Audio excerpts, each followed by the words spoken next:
Hey buddies, welcome to a new video on my channel, and today we have a patient in here which has a little bit of damage.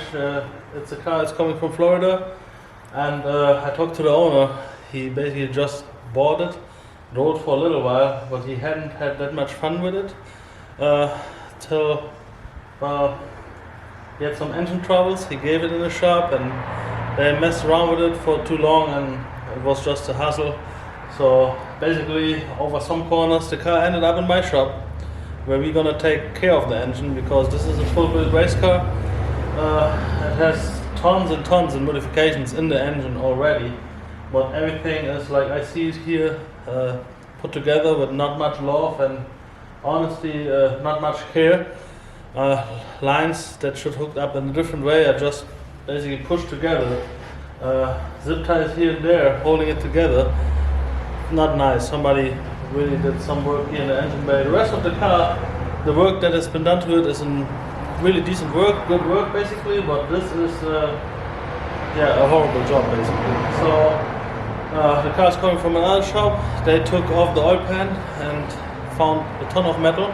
We don't know at the moment where it's coming from, but that engine is basically toast. It has full forged internals in there, piston, rods, the full program.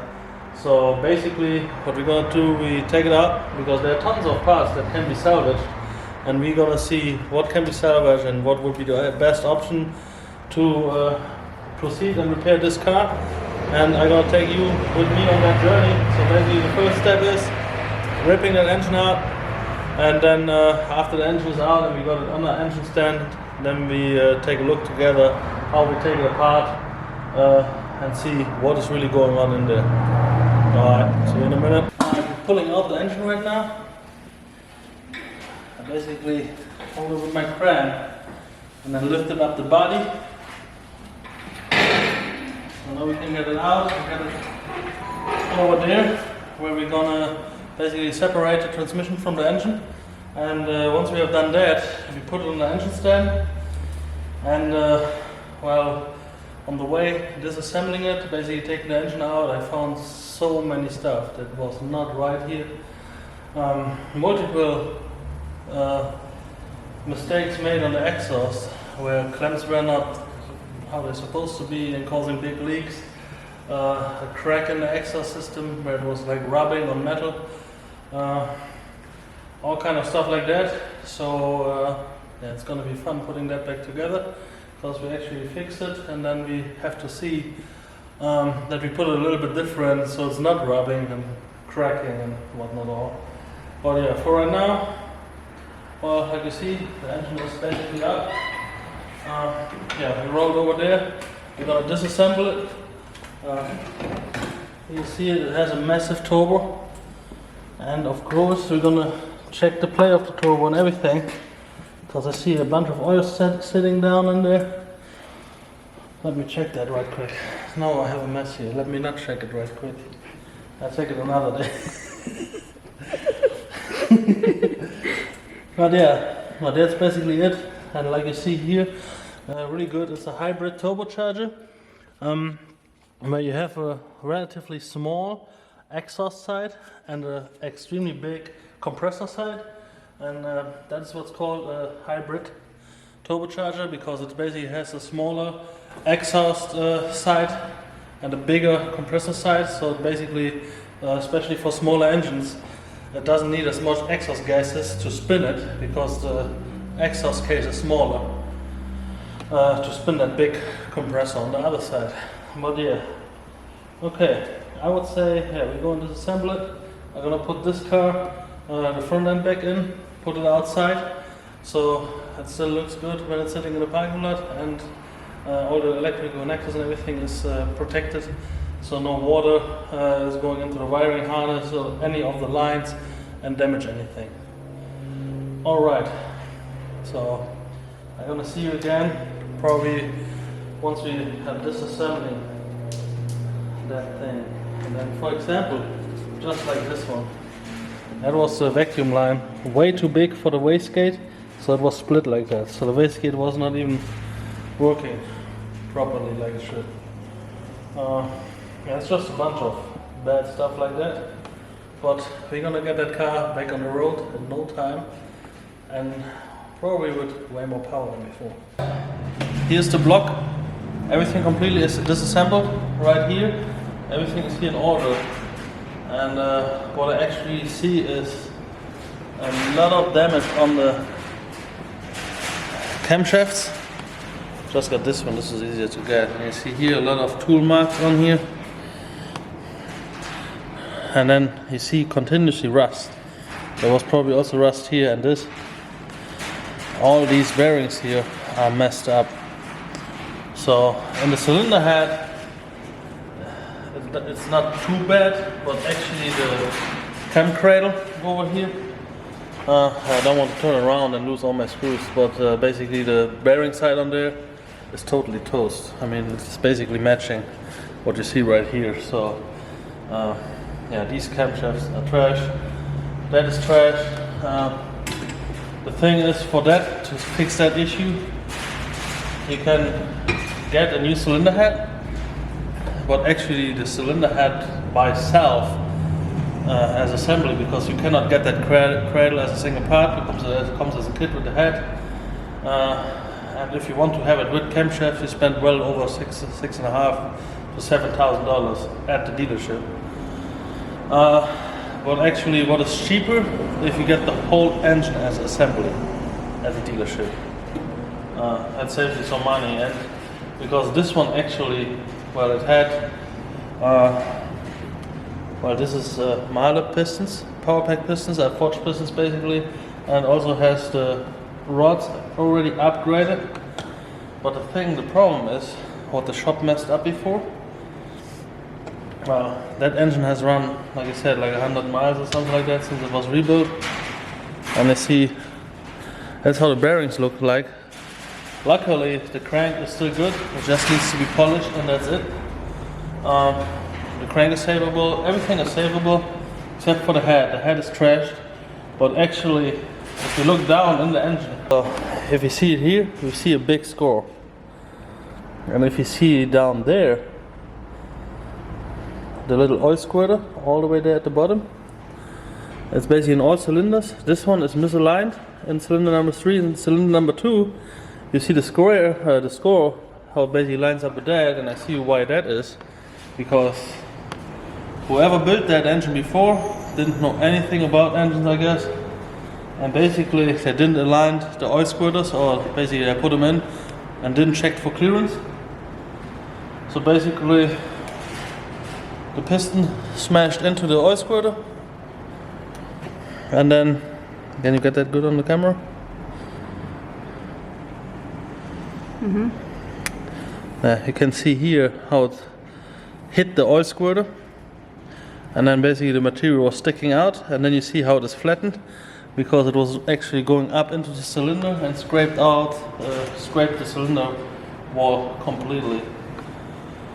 It didn't look like the piston ring took any damage off that, because everything is still new. But the problem we have here is basically, well, the best solution for this one is to get a new engine and get the internals back in there. The only problem I have here right now is that are forged pistons, but they are oversized.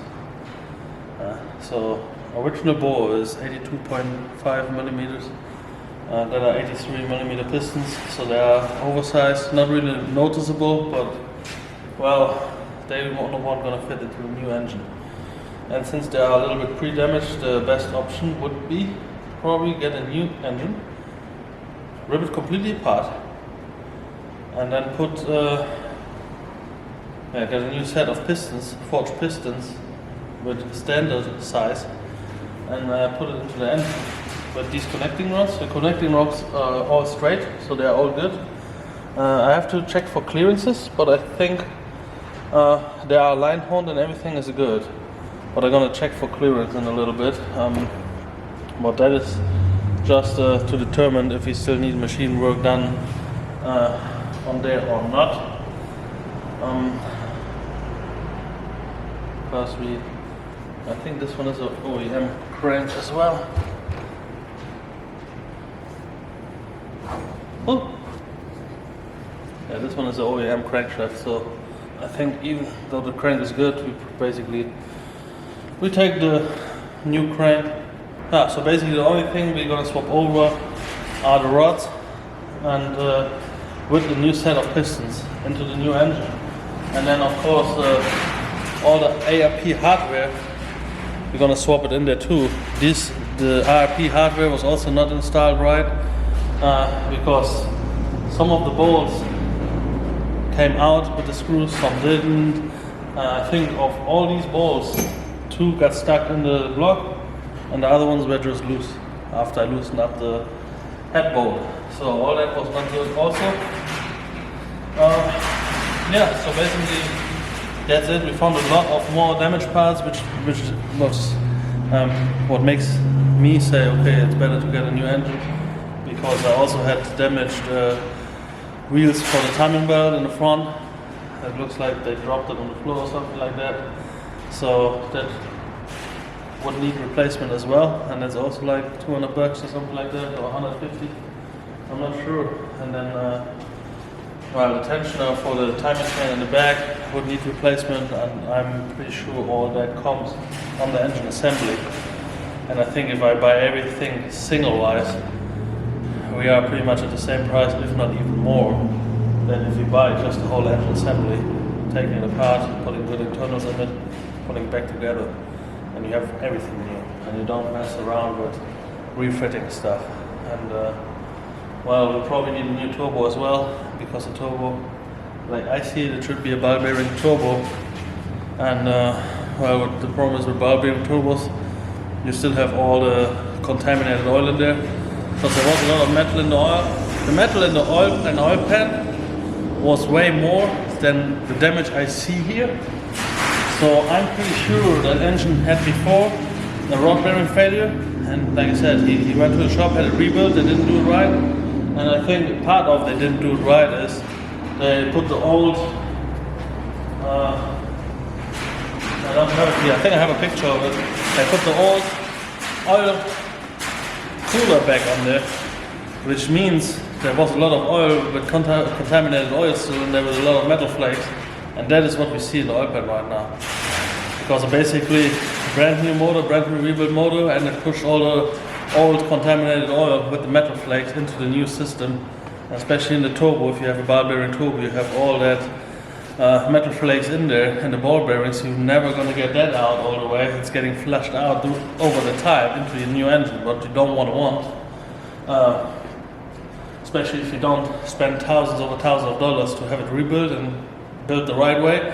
You don't want to save these $1,000 or $2,000 on the turbo there, and yeah, get all that contaminated stuff back in the system. There was a lot of stuff wrong with the turbo plumbing as well.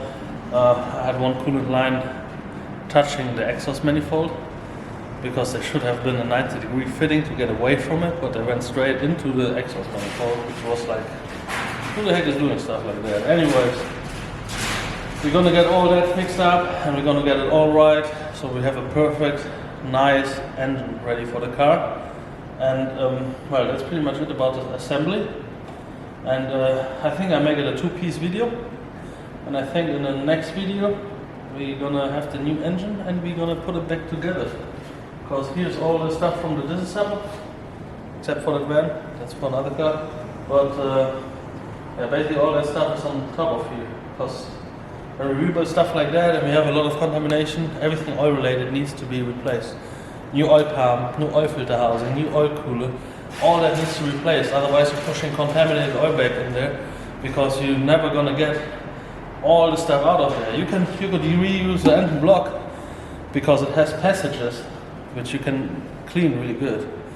But all that stuff, especially your oil cooler with all these little crevices in there, you cannot get in there to clean it out. You can just flush it through and you don't get every corner. So that's just a waste of time and money.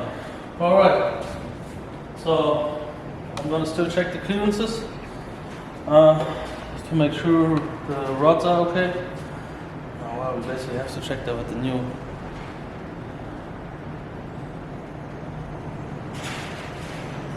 Yeah. Well, we're gonna go now. Alright, man. Have a good rest of your day because I'll see you next time.